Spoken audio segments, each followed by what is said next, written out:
Eternal Threads of Time, or How to Save Humanity One Butterfly Wing Flap at a Time. Eternal Threads is a single-player, first-person, story-driven puzzle game of time manipulation, choice, and consequence.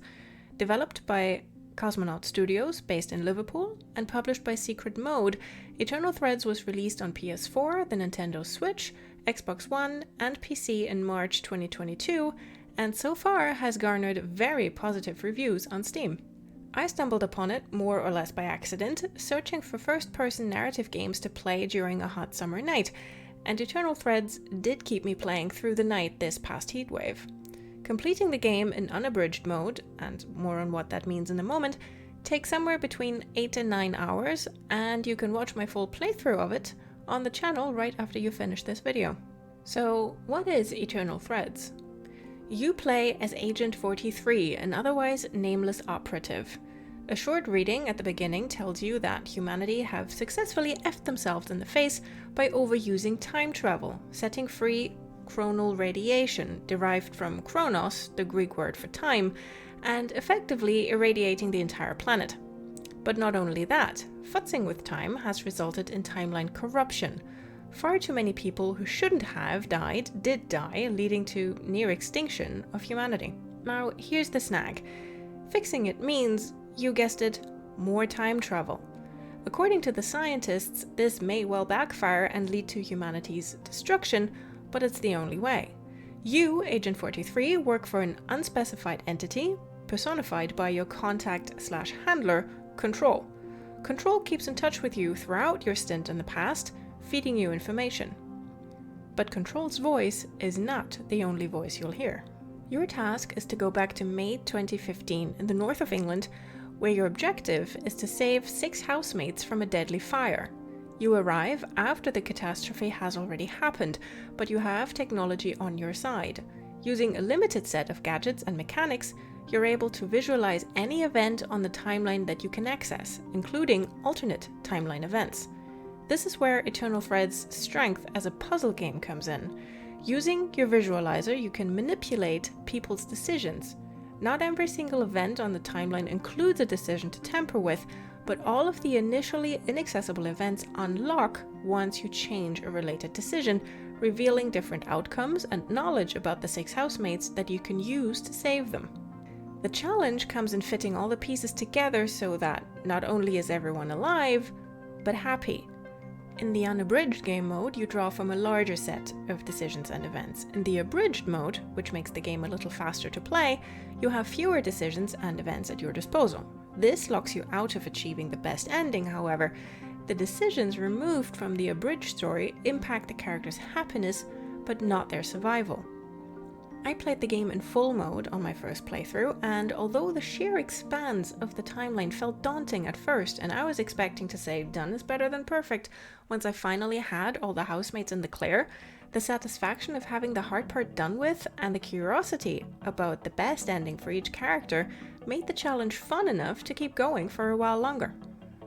Some solutions you may stumble over relatively early, while saving some of the housemates, especially Neil, comes with a good bit of sleuthing. It also depends on whether you make your way down the timeline strictly chronologically or jump around as much as I did, starting near the end, working my way backwards to seemingly connected events, and then picking through what I hadn't yet unlocked. Whichever way you go, the game lets you do it, nudging only here and there to give you a starting point. The game makes interesting choices with its story, how a character's survival can literally hinge on another person making choices that, at least in the short term, introduce even more conflict.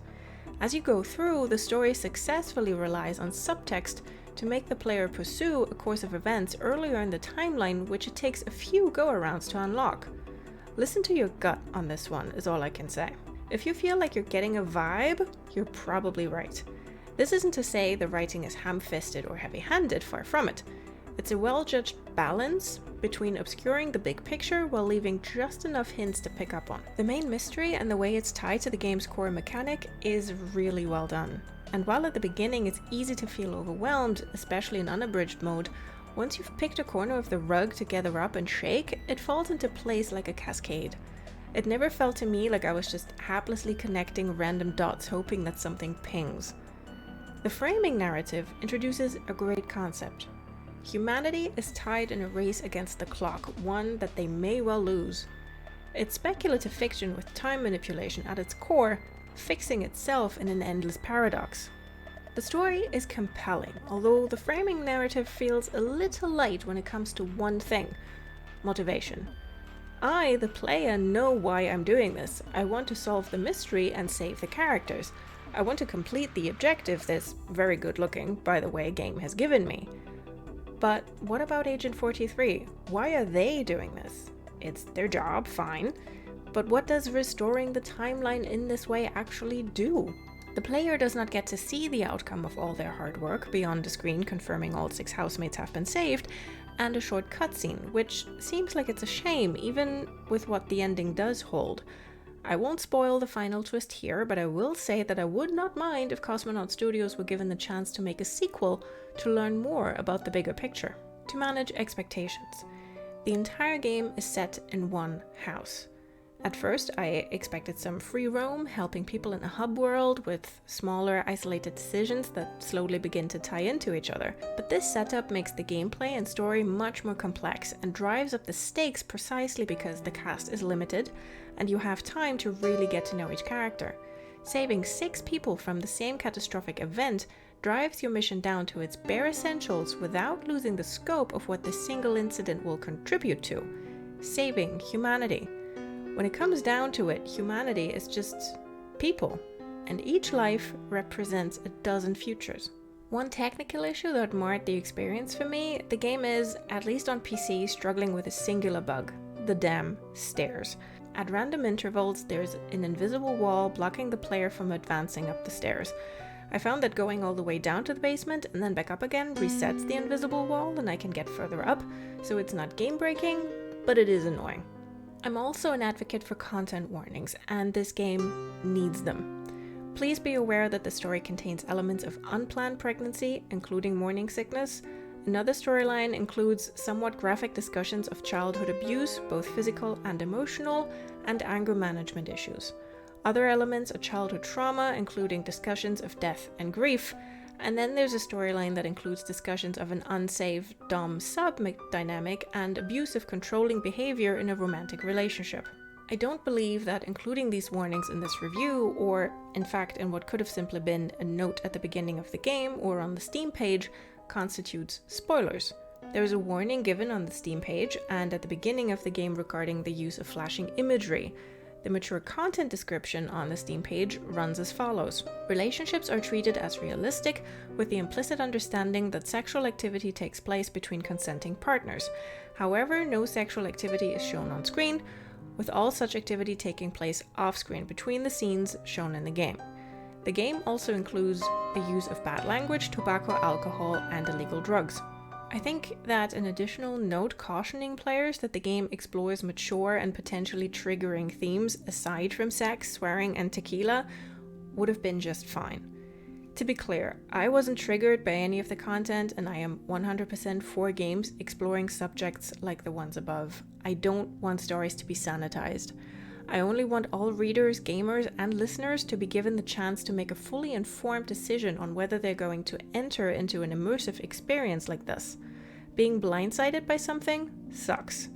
That said, of course, studios or publishers can't anticipate everyone's individual triggers, so that's why I always include content warnings in my reviews to bridge the gap. These 2 issues aside, however, I wholly enjoyed my time with Eternal Threads. I haven't unlocked every single event, and I may very well one day return to the game to 100% it. I think the game's a credit both to the narrative-driven puzzle game and the sci-fi genre. The graphics look great, the art style draws from the horror genre a la Layers of Fear, and there are a few tiny horror elements that really add to the atmosphere. I absolutely recommend this game to everyone looking for an immersive first-person mystery experience that plays with time manipulation and its consequences. That was my review of Eternal Threads. Have you played it? Did you enjoy it? Let me know in the comments. If you enjoyed this video, please leave a like and a comment on your way home, subscribe to the channel if you aren't already, and click the bell icon for everything that's coming up soon. There will be more videos for you to watch on screen in just a few seconds. So now all that's left for me to say is thank you for watching and have a lovely day.